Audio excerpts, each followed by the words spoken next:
Hi, and welcome to Thanks Again Film Podcast, Episode 13, Star Wars, Return of the Jedi.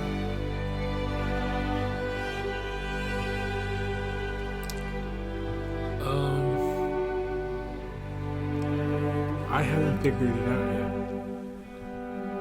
Usually it helps if I have an idea of where to go, but I haven't figured it out. But I thought I'd maybe talk about it, think about it, see where that goes. So, Star Wars, you wrote 4, 5, 6, and then 1, 2, 3. So I don't think, I'm not going to pay attention to would 1, 2, 3 help influence 4, 5, 6. It's probably the other way around. So 4, 5, 6, if he hugged, now I'm thinking about the filmmaking. Star Wars came out in 77.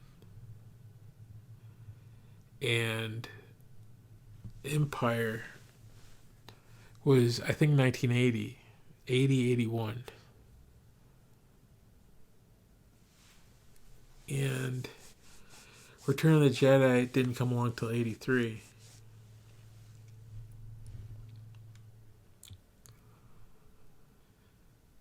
I don't think that he had an idea for 3 movies. I remember someone saying that he had an idea for 9. But as far as what happens,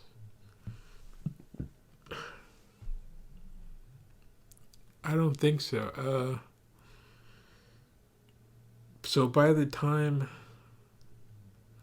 Jedi comes along, it's more of where was it last in the story.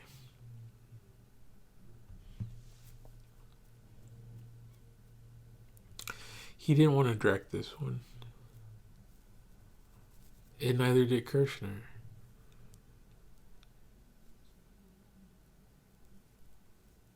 Did George Lucas direct? No, he didn't.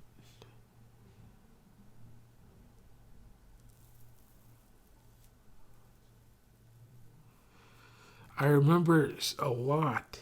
I remember a lot of behind the scenes stuff about Jabba's palace, though. Where he's making choices and putting that together. By the way, Jabba's palace in the special the special editions, they go back, and it's a dance number. And I like it. The first one's classic, but the second one builds and has energy to it. Something else I haven't figured out is John Williams. The cantina stuff, if you look it up, it has his name on it.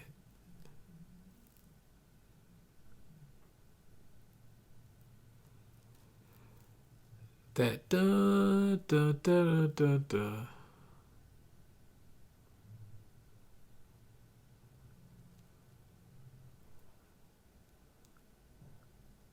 That too. That too is John Williams, believe it or not.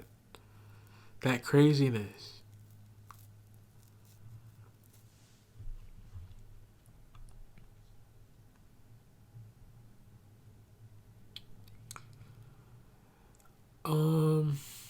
Is jazzy. Is what you have. If I highly recommend hitting the pause button on this and running over and listening to it.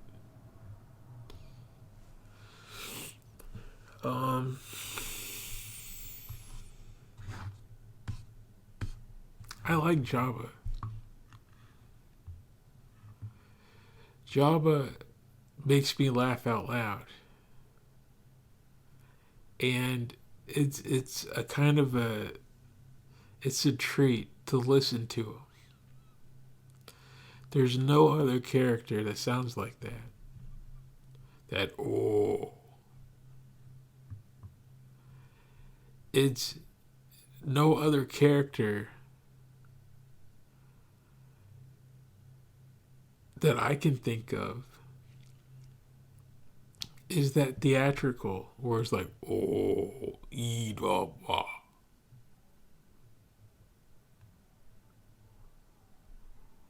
you don't understand a word he's saying. And he has some sort of power and authority to him, and he can't move. It's creative.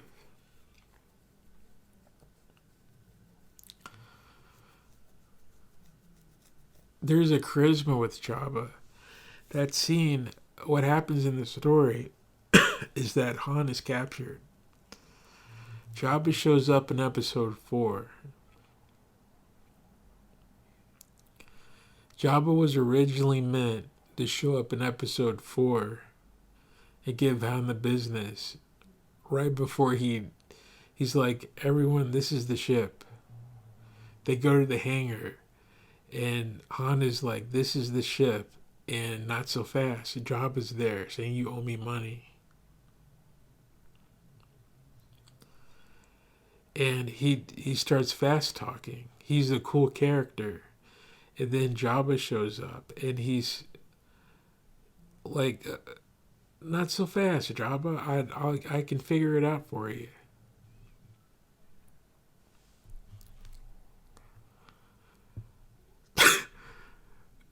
And in Return of the Jedi, he's seen as a villain. He's a villain for the characters. But there's a moment where he plays a dirty trick on Han, and it's so much fun that there's charisma behind it, and you start liking Jabba.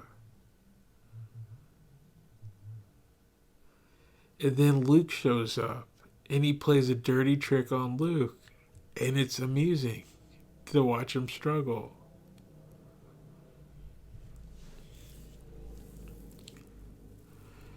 And then he carts everyone out to the middle of the desert to toss them in the sand.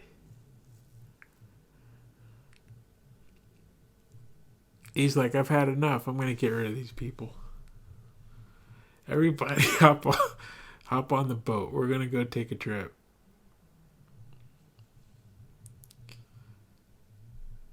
And it's still amusing.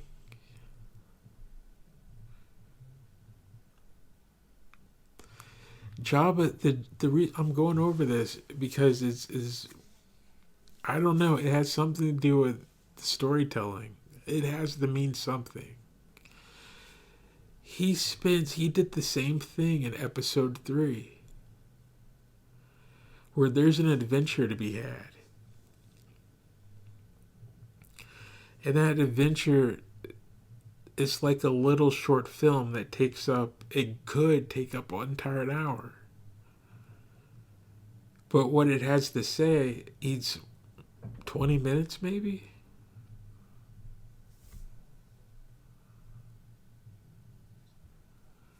I remember the behind the scenes of episode 3, the Revenge of the Sith. The idea is Palpatine needs help. He's stuck on a ship. And two Jedi show up to save him. And there's an adventure of them going through the ship to save Palpatine. And there's a bunch of character stuff. And he shot and filmed it. And it ate up a good hour. If not more.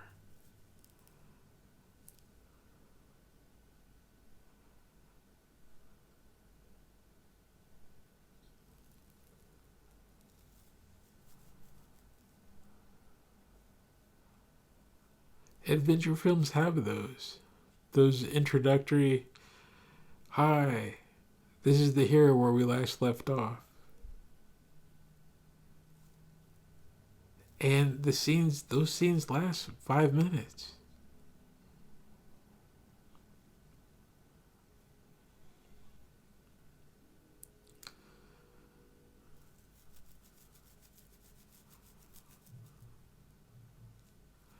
What happens after Jabba? It shows that the team is capable and they're healthy again.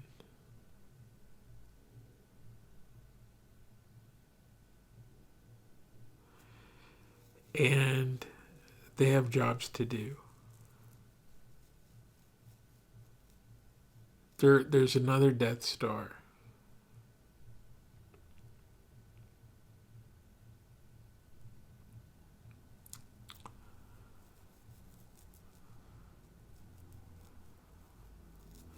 They blew up the Emperor ship, and he wants it back.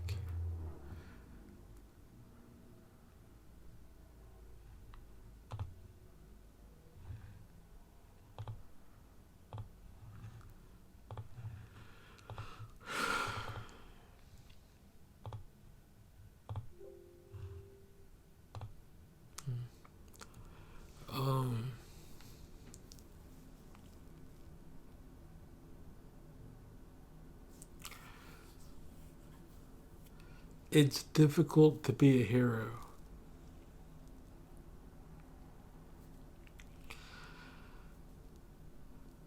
What happens in this one?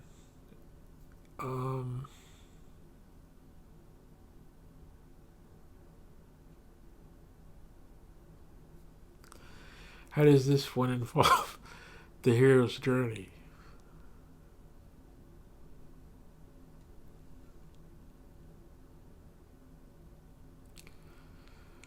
Let me think.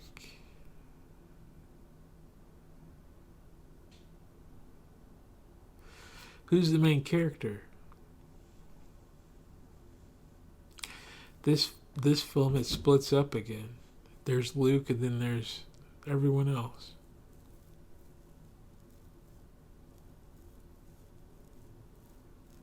This time Luke decides to hang out.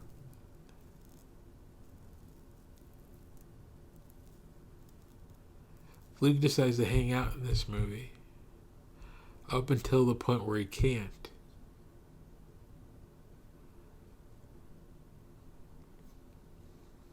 He goes straight to the boss room.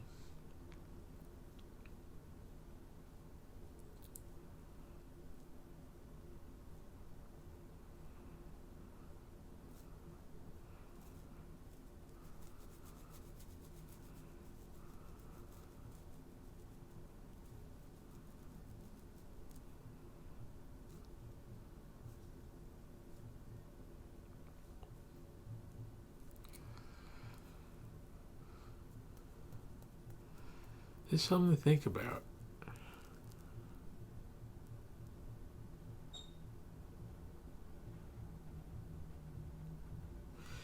This one, this movie is different because Luke doesn't save the day. Luke is a damsel in distress in this one.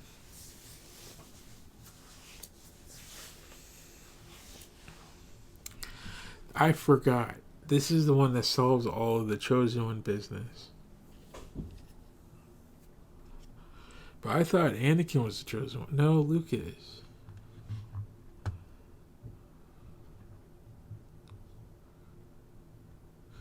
There's a Jedi prophecy of who's going to bring balance to the Force.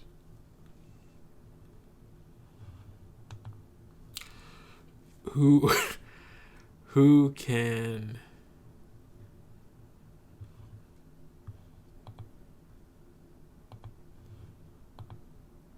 solve the dark times?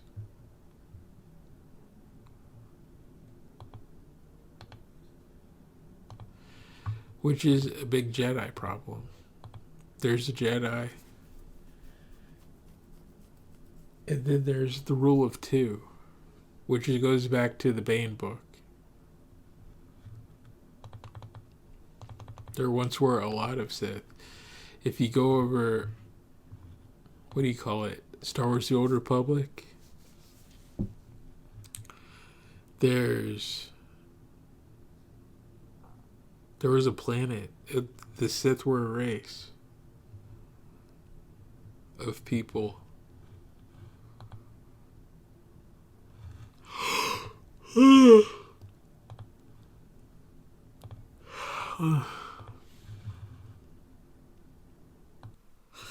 Well,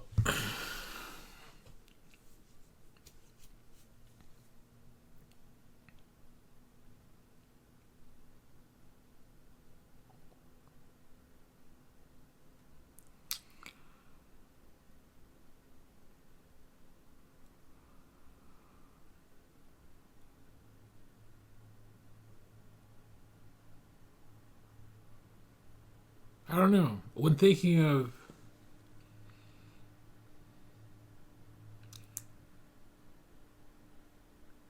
okay, here's where my mind is. The story splits into two. There's a giant segment in the beginning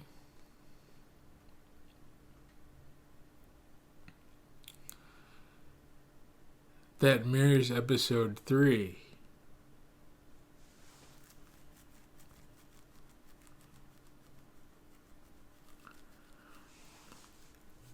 I don't know. I can't put my finger on it.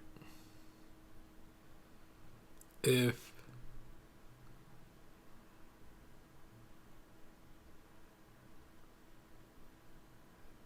that's saying something. It sounds like it's just a segment to say the heroes are back, they're happy, they're healthy. It's action movie stuff. But in episode 3, character happens. It's important, that scene where Anakin shows up and there's foreshortening. There's character choices. Palpatine's being he's being crafty. He's being underhand. He's saying things without saying them. A lot happens in that scene, and I'm thinking of the Jabba's Bard sequence.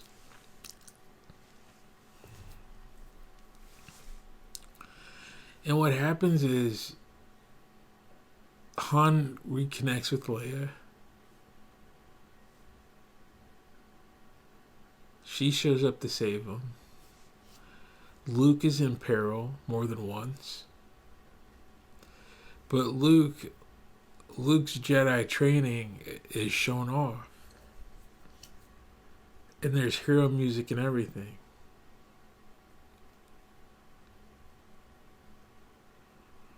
So, okay. Let me think.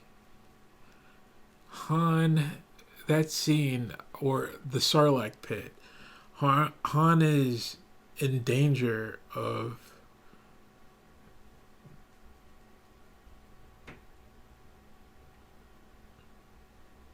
wasting away.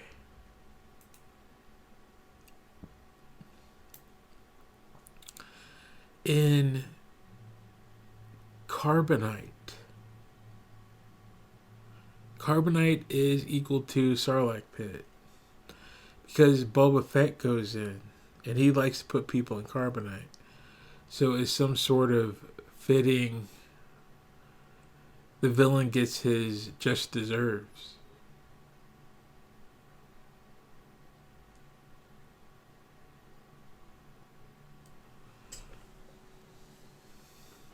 Han and Lando. Lando for fooling around with carbonite. Lando has a carbonite set up.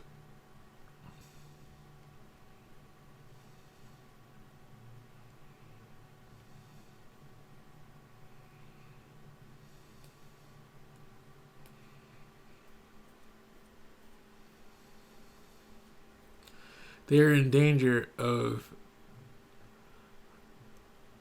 poetic justice of them out of the fryer and into the frying pan of wasting away in stasis.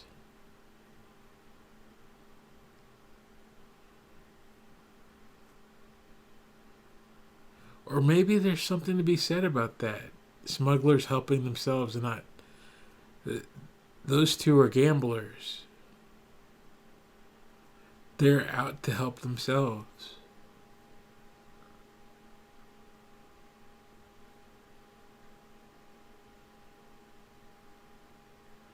And there's some sort of justice in them facing being stuck.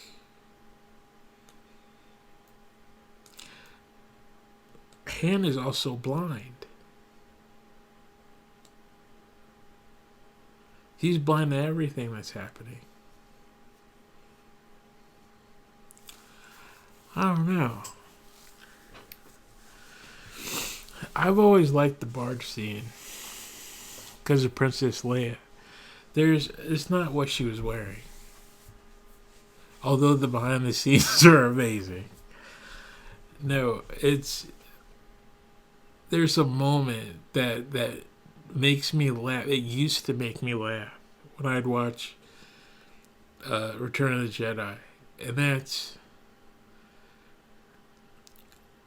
she hates Jabba for what he's done, which is he's kidnapped her and forced her to wear a bikini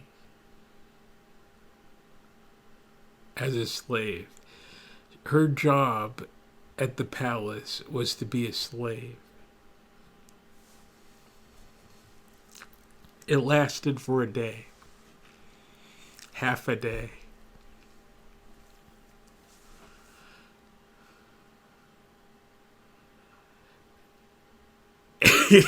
And then Jabba says, let's go out in the sands, and he dies.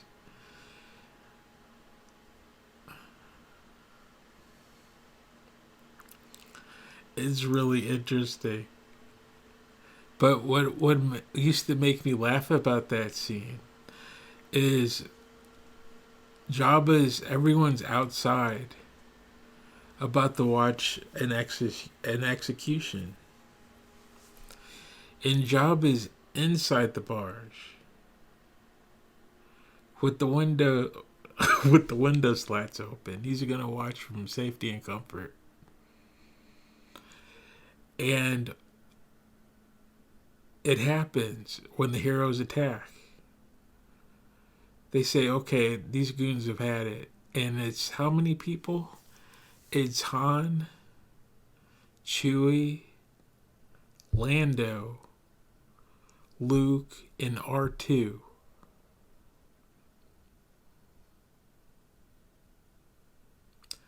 They didn't have an army. It's crazy. They didn't have an army with them. It feels like it. They had Lando, a blind Han Solo, Chewbacca,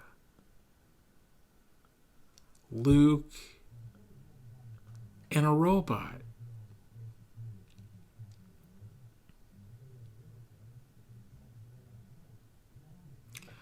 Okay, one more time. They had Lando and Chewie. and a blind Han Solo. And Luke went on a tear as a Jedi. And you watch it from inside the barge. And it's incredible. All of Jabba's security, all of it just vanishes. It's a small band of heroes. And what's tickled me throughout the years is when that scene happens, Leia shuts the blinds. It makes zero sense. It's atmosphere story wise. But she chokes the life out of Jabba. She takes that chain that he put her on, and she wraps it around his neck, and she chokes the life out of him. And that's the end of Jabba. His tongue hangs out and goes, ah.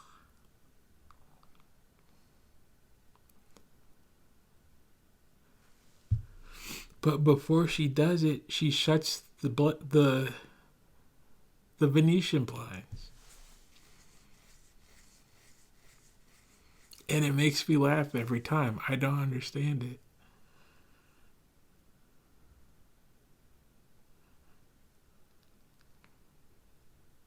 It's a character moment. That's who Princess Leia is. It's like it's like a little moment of terror for Jabba. It's like, you shouldn't have had me this close. He's gigantic too. Jabba's gigantic, and she just chokes the life out of him.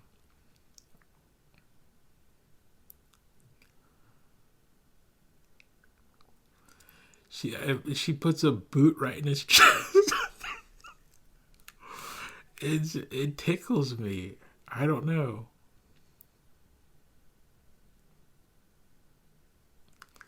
And then they sail away. The best thing about that scene, the barge, is the music.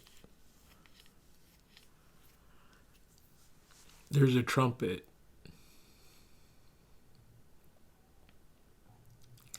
He did a great job. There's a trumpet that goes, and if you watch the trailer, you'll hear it.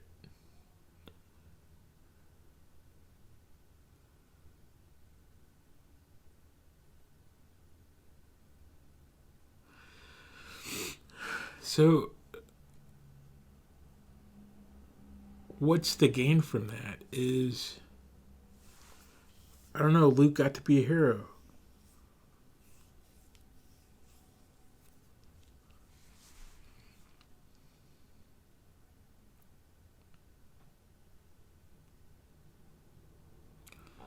Luke got to be a hero for a moment. And then they head off to Tatooine.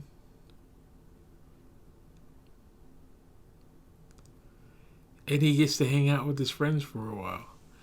He disappears later. He goes straight to the boss room.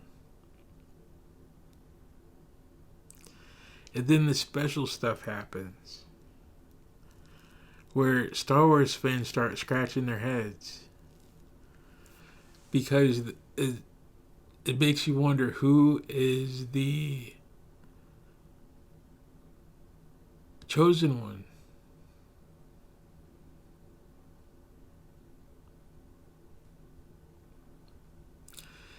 There's a prophecy in the Force that someone will bring balance to the Force. There is a chosen one who will come along and bring balance. The Jedi are constantly at war with the Sith. There's a light side and a dark side.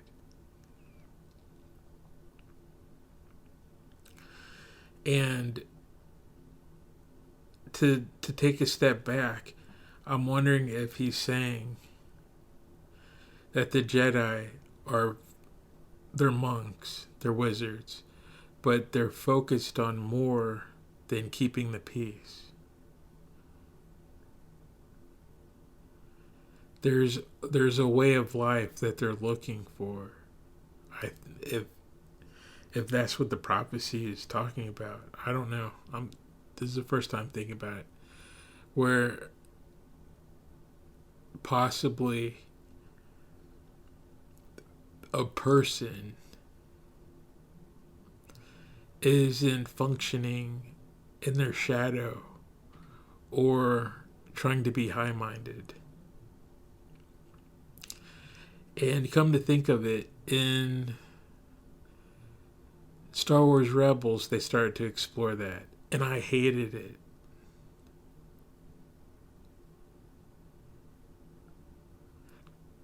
I absolutely hated it. The Bendu.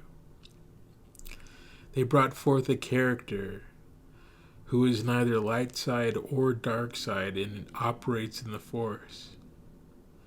It's gray Jedi territory. And gray Jedi is I don't see the value.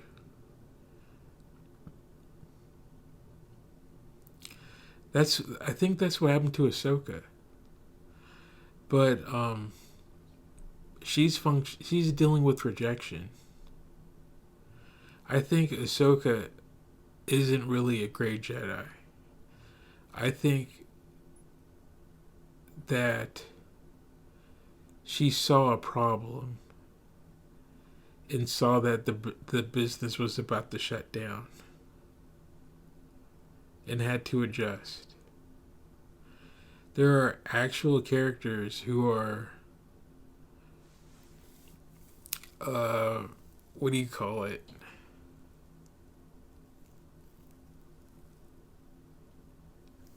DJ. Dark Jedi is what it is. Those are no good. The Dark Jedi are the ones who leave the Jedi Order and just use their power to gain wealth. I'm not talking about those. I'm talking about the gray ones who basically operate good, but they're neutral. I guess Gandalf is what they're pointing at. Now that's an interesting idea.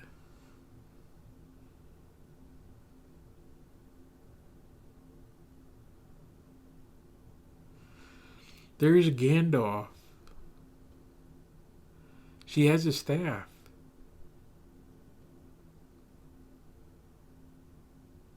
There's Gandalf, and then Gandalf turns into Gandalf the White.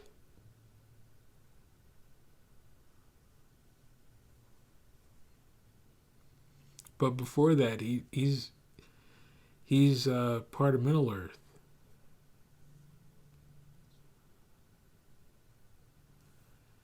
The wizards came from elsewhere. And they showed up on Middle Earth to look over it.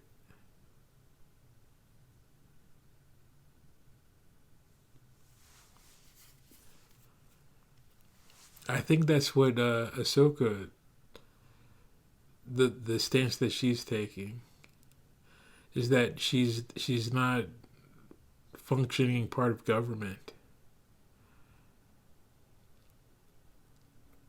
But that's all a tangent.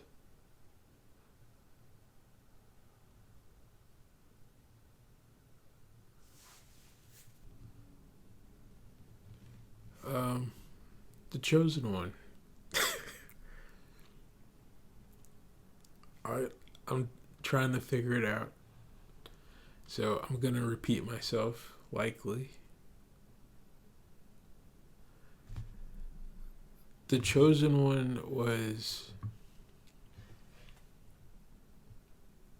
Anakin. Then there's a scene. There's a prophecy that someone will bring balance to the Force.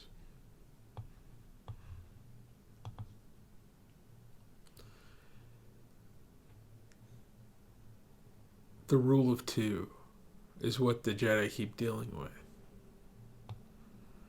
That as many Jedi as there are, there's two that keep popping up and ruining everything. And one day, the Force won't have to deal with that. Everything will be peaceful. That's what I'm assuming that prophecy means.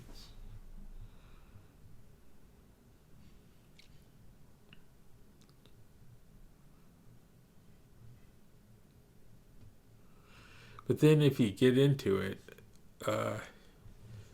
Jedi struggle with the dark side.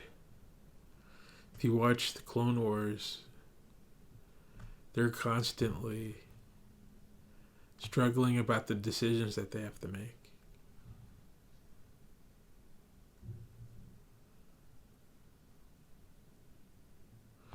But one will bring balance refers to Anakin. He's the chosen one. He has all the midichlorians on him. And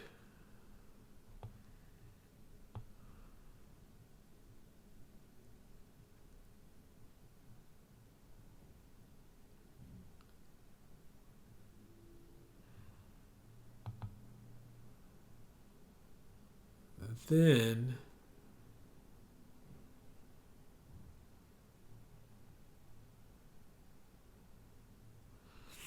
there's a scene where I don't want to, I'm trying not to do, I know this is spoiler stuff, but Obi-Wan looks over the farm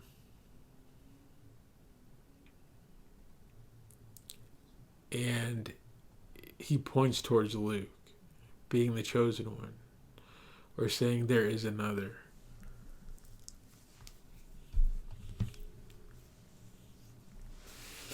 Which suggests that Anakin was the chosen one and something went wrong.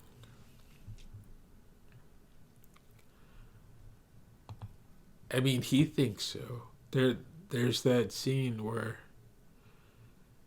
they're on Mustafar.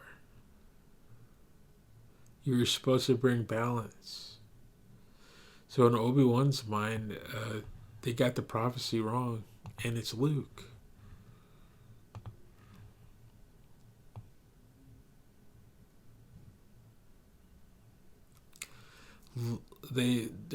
Obi-Wan thinks Luke is the one to bring balance to the Force. But then you get to the end in Jedi, and Luke throws his weapon away.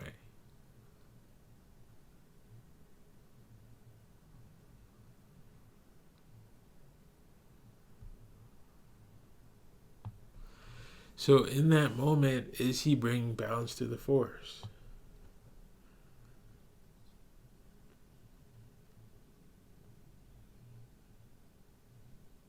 I think that's a tangent. I think that's a different scene altogether. The point is who saves the day in the end of that movie. Luke decides that he needs to be saved in order to save someone. He needs to draw someone out of their toxicity and be a hero.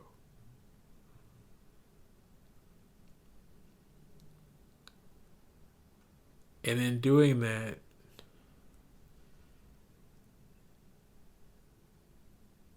he gets rid of all the bad guys. And then he's the last Jedi. So technically, then there's balance in the Force.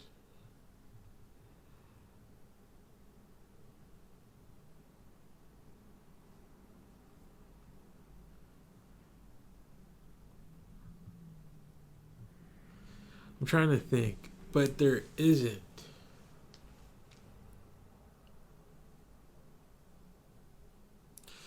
because 789 happens.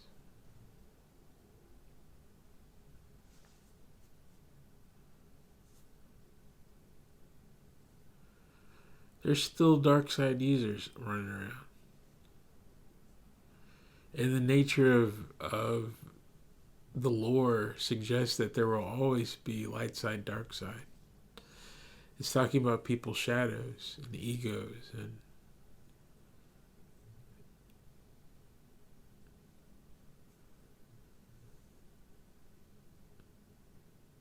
dealing with happiness. If you listen to George Lucas, those Star Wars stuff boils down to greed. Ultimately, it's someone wanting things and then wanting more things and then getting accustomed to that and being upset when they can't have all the stuff that they want. And they become dark about it. And they don't see it. But when someone is operating in greed, a type of selfishness arrives. They look spoiled. Somehow the character changes over into a Rook assault or something.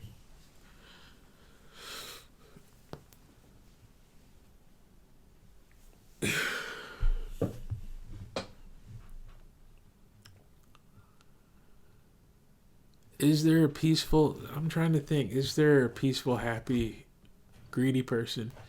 My mind went over to the Collector. The Collector in Guardians. Benicio del... He is so extra. That is awesome. He doesn't clap his hands. He puts his fists together. He gets so excited.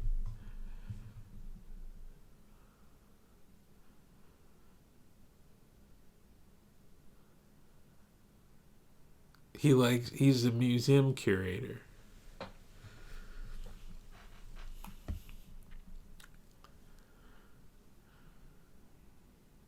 There is Indiana Jones is like that. People can be in the bright side, but is that greed?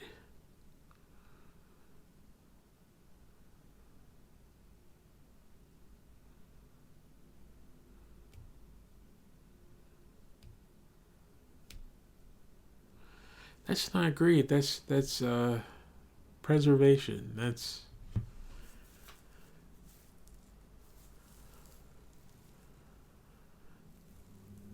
Dungeons and Dragons. That's lawful good.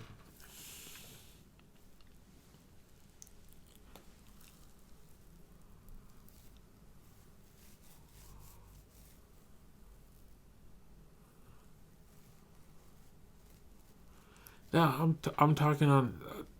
What am I talking about? Greed.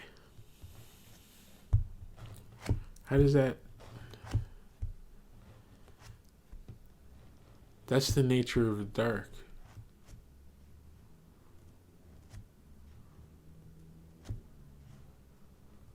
In Star Wars.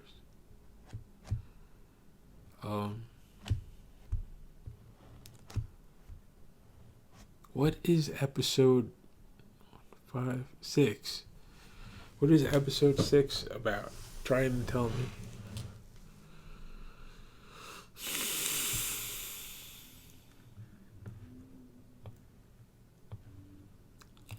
What is episode 6 trying to tell me?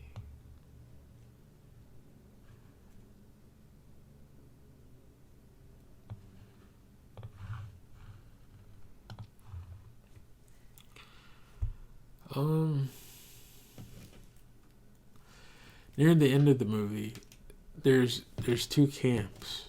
I'm ignoring the other half completely. The other half is the war. all the other characters are wrapped up in the war, and what they're doing is finishing the job that they started in A New Hope. All of the drama is wrapped up in Luke and Vader and the Emperor.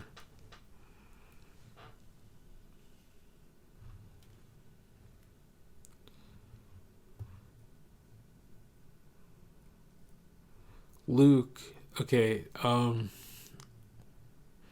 can I be useful to my community? I'd like to be useful to my community.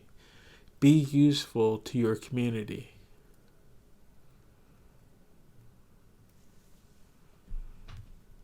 They ended up being more than useful. How useful?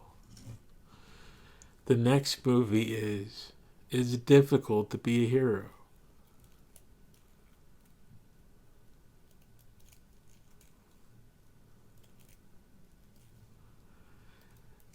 That means it doesn't necessarily mean putting on a cape.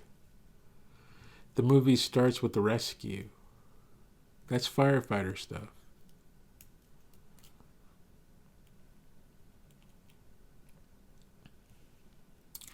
Luke goes into training doing backflips and meditating. He's trying to build his mind and his body so that he can storm the castle. And what does he find but a bunch of police officers?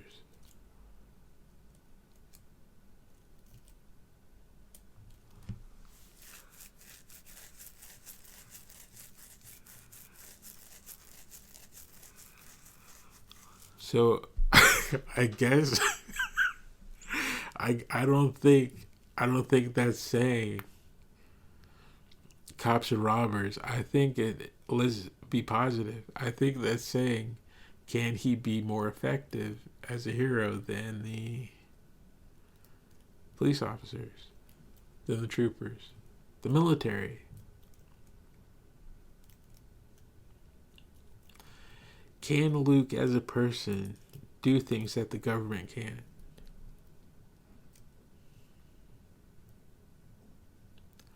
Can he show up and save the day in a way so that they want to hire him?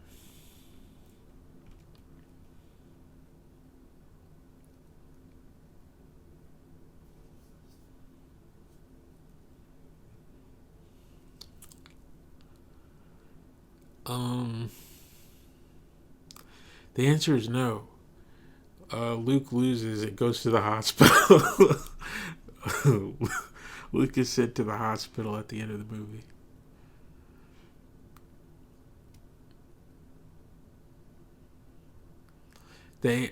What it's saying is it's difficult to be a hero. How effective can I be? Can I be effective and helpful to my community? Going out and hunting and gathering. Should I go fight the big wildebeest, the mythic wildebeest out there on my own? Should I gather up my bow and spear and head out into the jungle and catch the biggest boar that's been tearing everybody up? No, I'm going to end up in the hospital. They need a plan.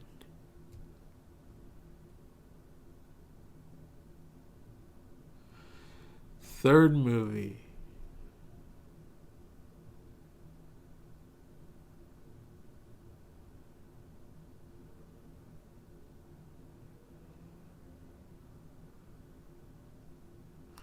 It has to do with him helping a previous hero.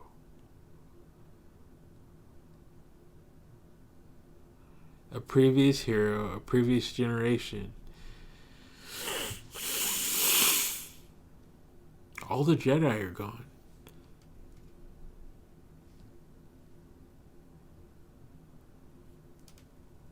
All the Jedi, hold on a minute. All the Jedi are gone.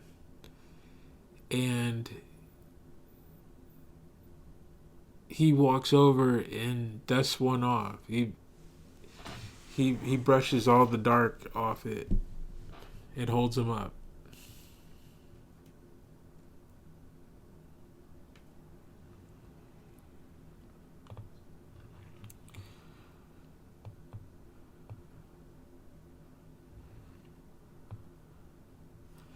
The Emperor is a problem. The Emperor is a great wildebeest.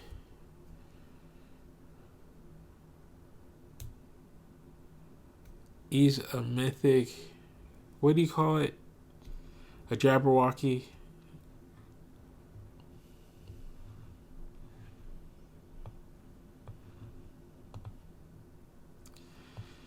Ian McDermott describes. Well, every time I say his name, I feel like I'm getting it wrong. There's a clip that. Hold on, let me look it up.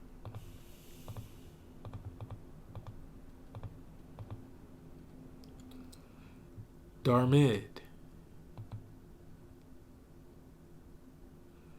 I say it's Darmid. McDermott. McDermott.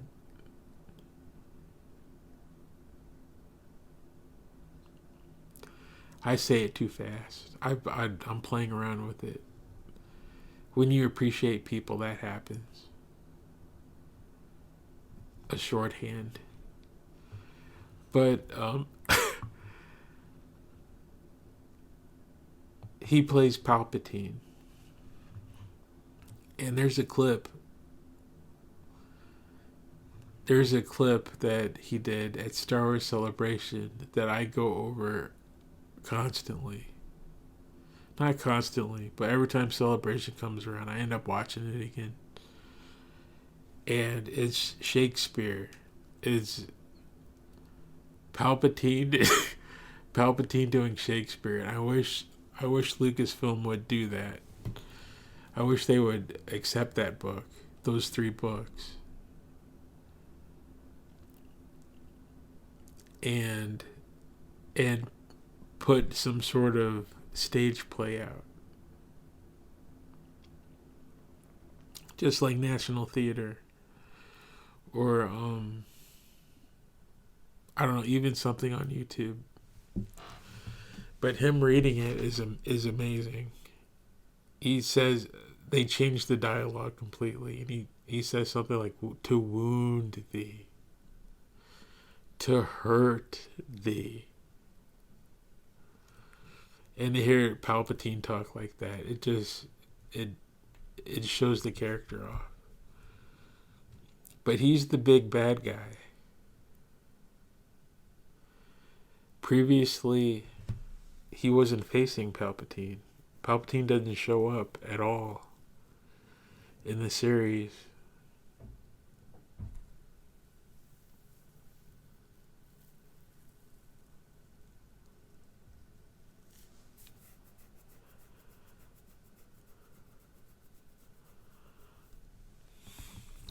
He was facing Vader, and Vader was toying with him. All of a sudden, Luke, okay, so Luke actually finds the mythic wildebeest that the tribe has been struggling with.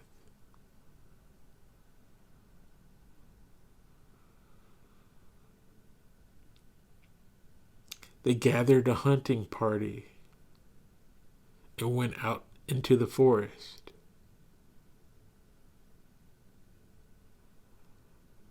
And Luke's Jedi training kicked in, and he understood how dangerous that mythic wildebeest was. that it damaged the previous hero.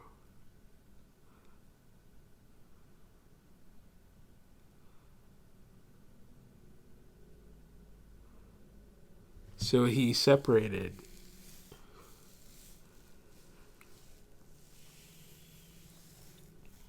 I don't know what that means.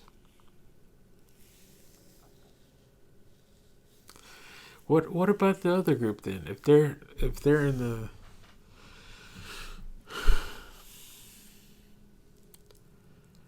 they were liberating a planet or something was going on. I know what the story is. They had to pardon me, they had to do one mission so that the other mission can work.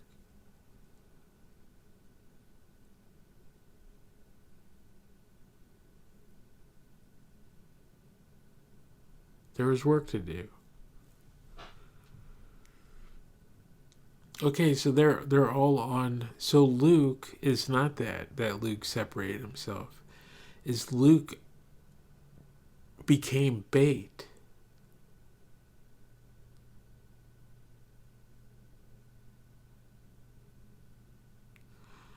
Luke Luke said that he was strong enough to be the bait.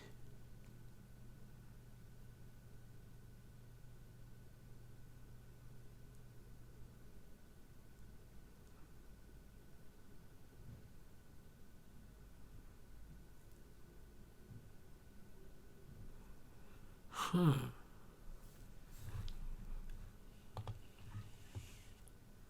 What does that mean?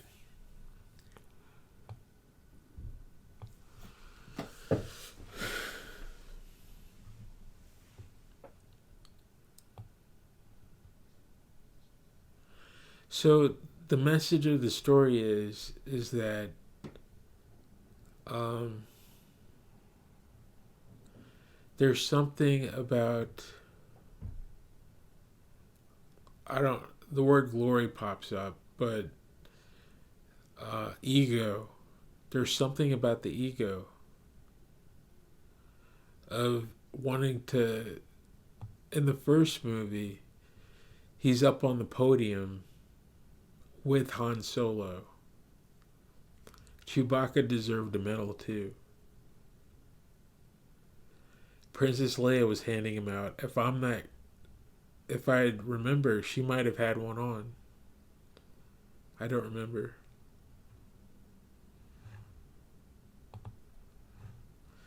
It might have something to say about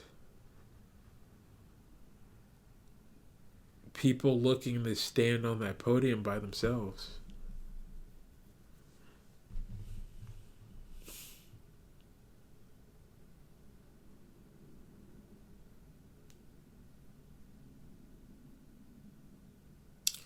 He's dealing with the greediest man. There, he's dark. He's so greedy that he's become dark. And there's a scene. There's a scene that I haven't thought of in a bit. I saw it a couple months ago, like a month or two ago. And there's a moment where Luke is the emperor, and Luke is on one side of the chair, and Vader's on the other side of the chair. The emperor has Luke's lightsaber on the armrest of his chair, and he's petting it, saying, "I know you want this thing." And I remember even Ryan Johnson was talking about this. He put it in episode 8. But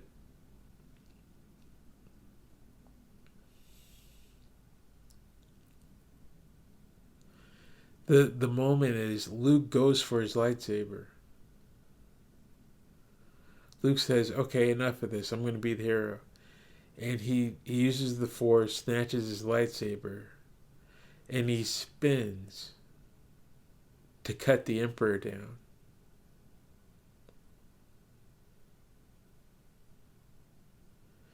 he makes a move for the Emperor, and the Emperor doesn't have a lightsaber on him. It looks like.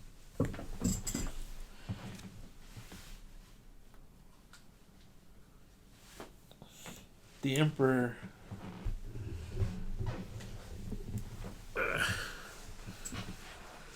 It looks like the Emperor didn't have a lightsaber on him. But in the way the scene is framed is you see the Emperor's face laughing, and there's two lightsabers blocked in front of his face.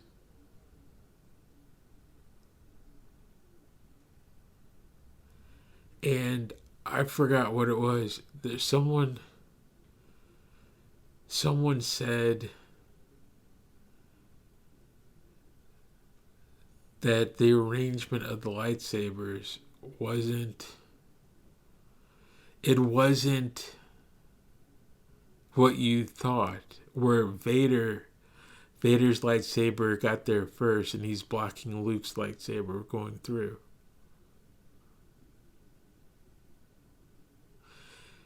If you look at it, someone did a meme or something that said Vader's lightsaber is behind Luke's. Meaning Luke took Vader's deal of the rule of two and joined his father and said, we'll cut this wildebeest down together. It's a scene where Luke might have joined the dark side.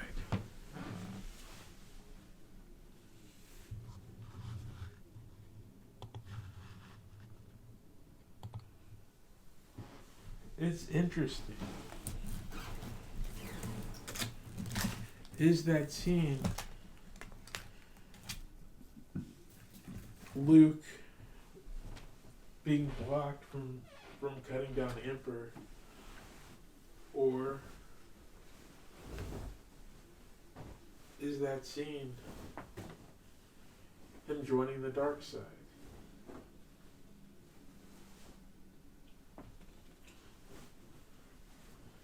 Whatever happens, he has to turn his weapon over.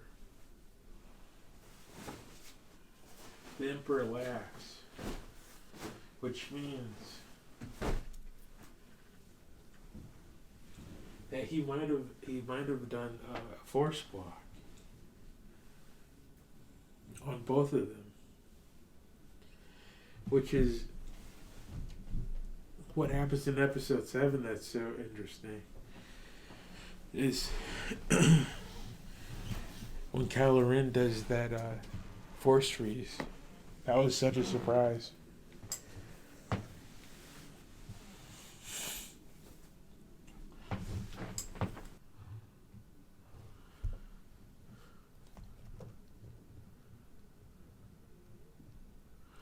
So at the end of Jedi, I think the idea might be something about not having the ego to charge in on your own.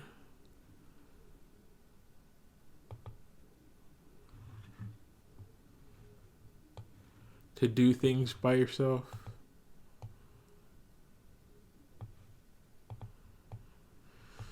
What happens with they need the help of the Ewoks in this movie. It might have something to do with the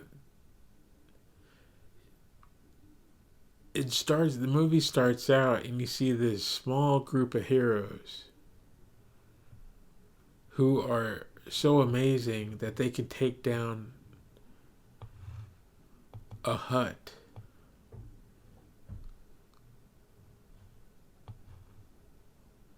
They're able to handle a hut.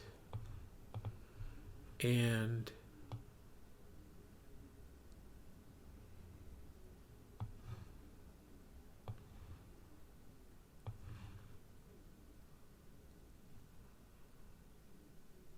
it's like 5 of them. And by the end of it, they need help from a community. that's little teddy bears.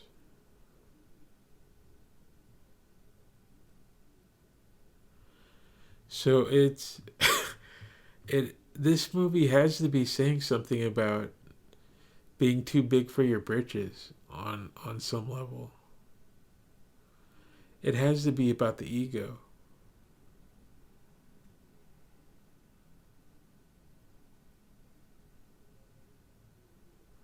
They've got the guy who destroyed an entire Death Star, who can fight Vader. He's the last Jedi.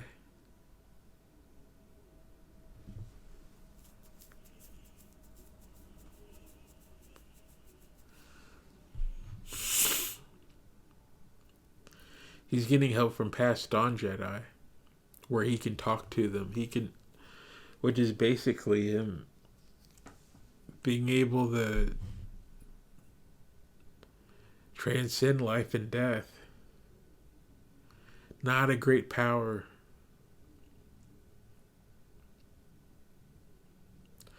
Let me tell you, it sounds romantic to have old Jedi show up and coach. I don't I don't think that's romantic at all. I think on some level, the way they have it is that Luke is in a desperate moment, or he's in a moment where he's about to make a bad call, and then an old Jedi will show up in blue and coach.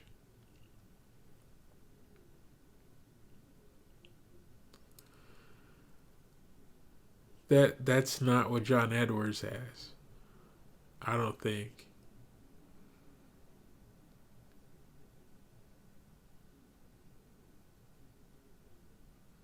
I think Luke might have the best version of it, where it only happens if he's in danger. Um,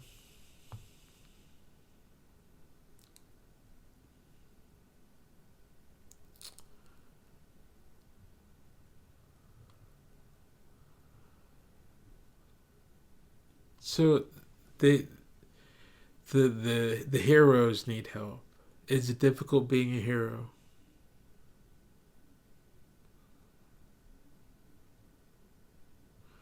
Now I'm thinking about COVID. Essential workers.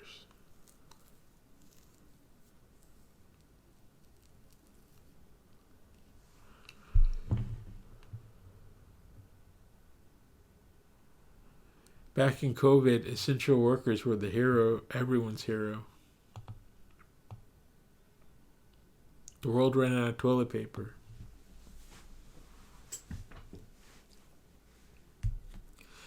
Things closed, shut down.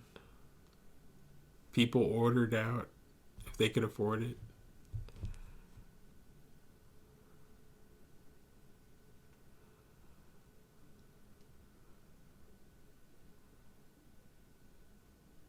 Amazon became a hero.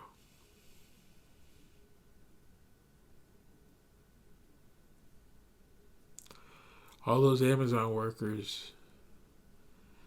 Amazon work. I've worked at Amazon. That work is post office. That's factory stuff. That stuff, you have to have the right shoes that'll hurt your feet.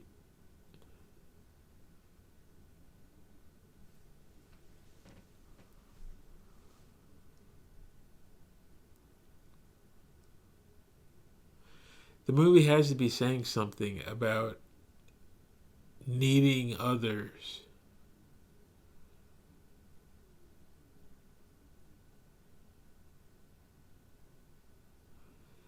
It has to say something about needing others.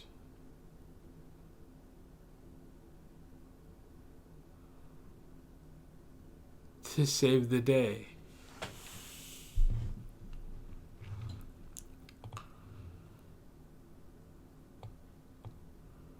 Like, it's a team effort.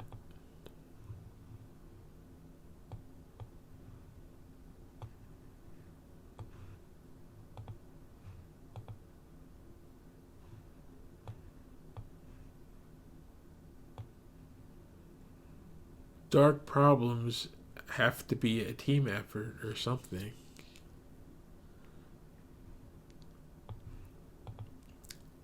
I don't think it's saying don't forget the little guy.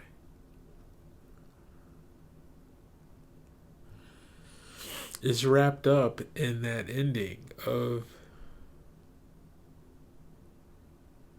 Luke needing to be saved.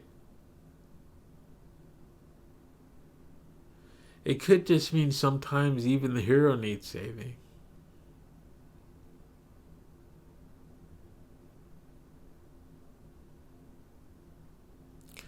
It's difficult being a hero. Sometimes even the hero needs saving. It could be that.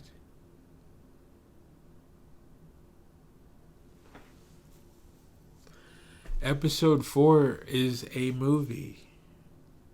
It's a finished thing. It's a complete message.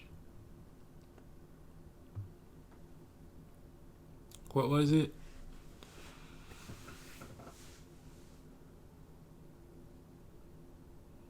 Can I be useful? Is it good to be useful to your community? Or be as useful as possible to your community. Be as useful as possible in the world. Luke looked out over those suns, the twin sons of Tatooine. A bit of lore on Tatooine. It'll age you 5 years, 5-1 or something. The people on Tatooine look old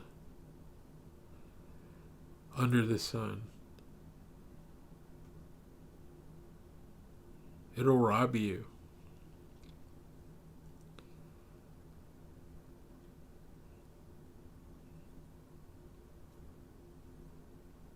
Be useful.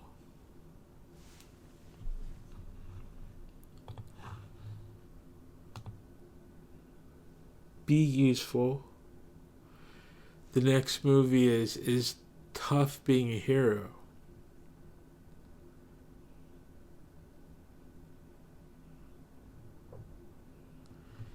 And that means congratulations on being useful. You've overdone it. Or congratulations on stepping up to help everyone. It's not easy.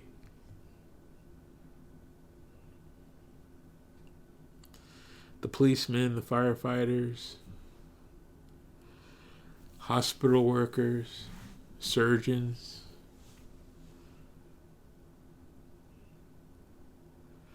scientists, NASA, the fashion industry.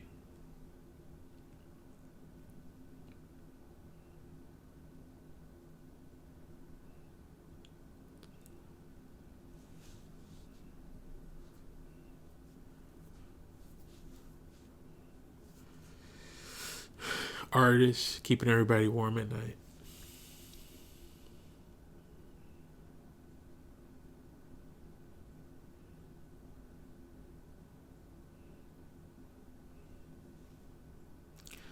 It's not easy walking out in front of everyone. That's one thing that I always thought. I think the world should look a little different. People who are best for the jobs needed are not in those jobs because they have to step out in front of everyone. I think there are people who are more qualified for government. But No one wants to go through that, standing up on stage.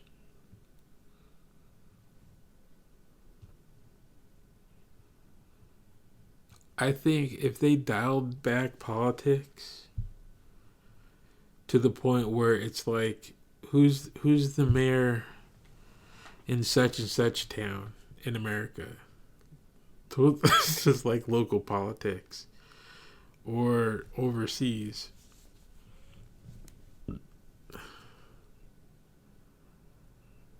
Who's the Queen of France right now?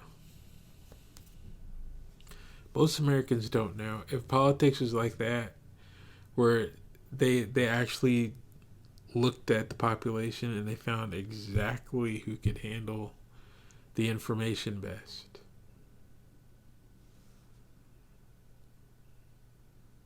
And said, come with me.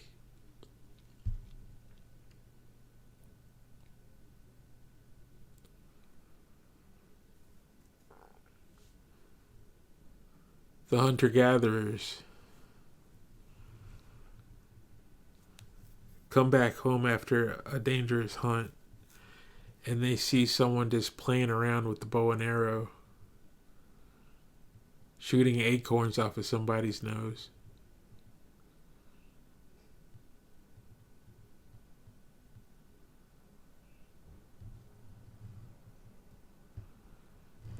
Come with us next time. Stop fooling around.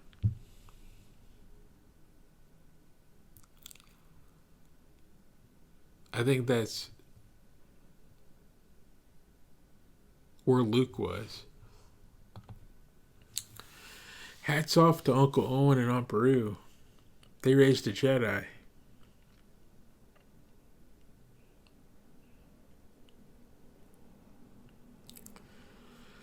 Luke didn't have any training.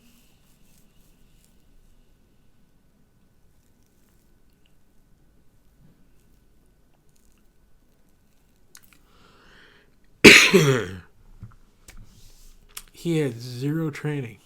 And he's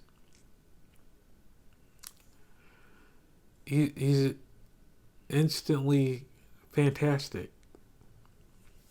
I need water or something.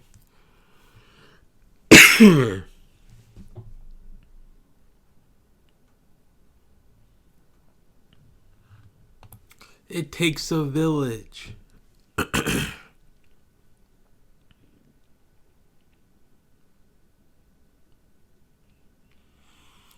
Is that what it's saying?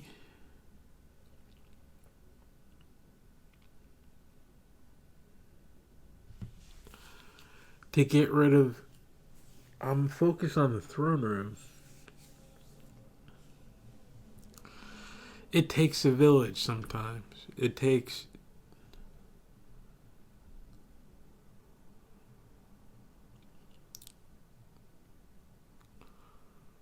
Because of old Vader.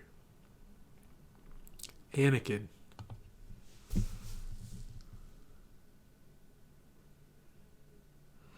I'm not satisfied with that answer. It takes a village. But it sounds good.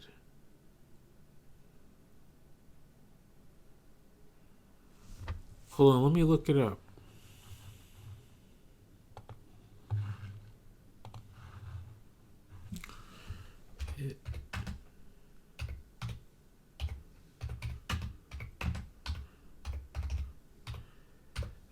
Star Wars could be saying no to the hero worship altogether.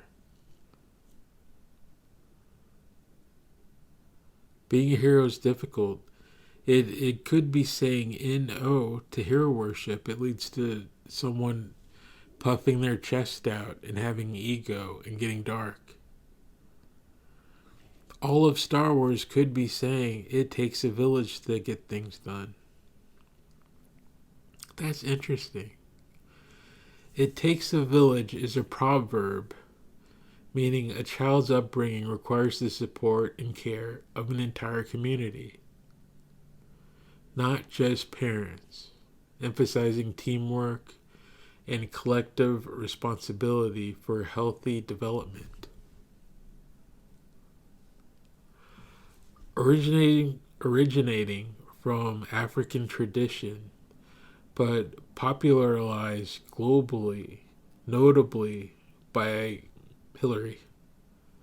Hillary's book, it highlights that everyone, family, neighbors, teachers, and broader community, plays a role in a child's growth, teaching manners, discipline, and social skills, providing a safety net for families.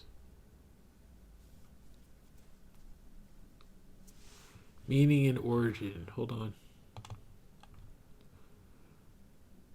A widely cited African proverb rooted in the concept of raising is a community effort.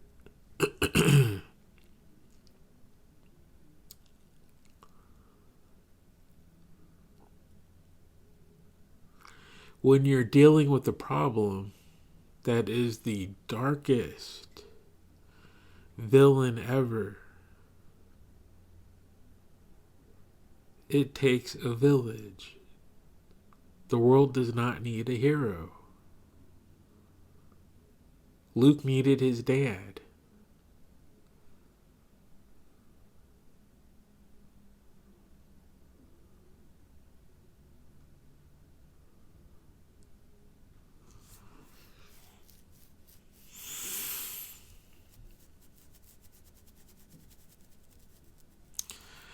I'm not perfect. I'm going to leave it at that. Because that sounds amazing. Only only George Lucas could really let you know, I think. But this, I'm going to go with this. This is my understanding of Star Wars, thinking about it for a little bit. There's still 7, 8, 9, which I'm excited about. I heard a meme recently. There's a video, not a meme, but someone's trying to be smart. And they came up with something on YouTube. I saw a flash of I didn't watch it, but I saw the thumbnail where they're trying to bring Luke back to life. They're trying to say that Luke's force projections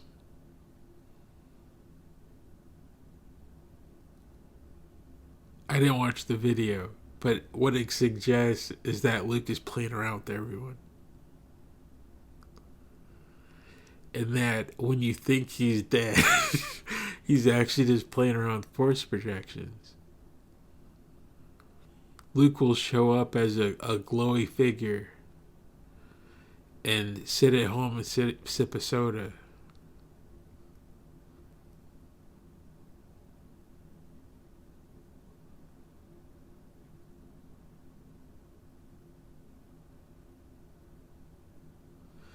Because if that's real, it's neat. Because Luke has had to deal with that from the start, of where he's had Jedi popping into his head. I don't think that ever happens during any of the Clone Wars. Of where they're talking to each other. I think they get a sense of who's nearby.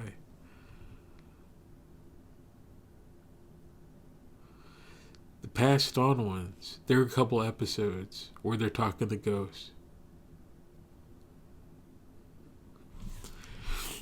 Okay. Well, that's all. It's a lot of fun.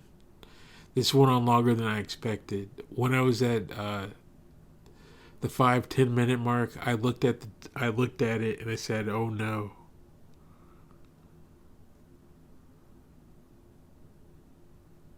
But surprisingly, I can talk about Star Wars for years, days.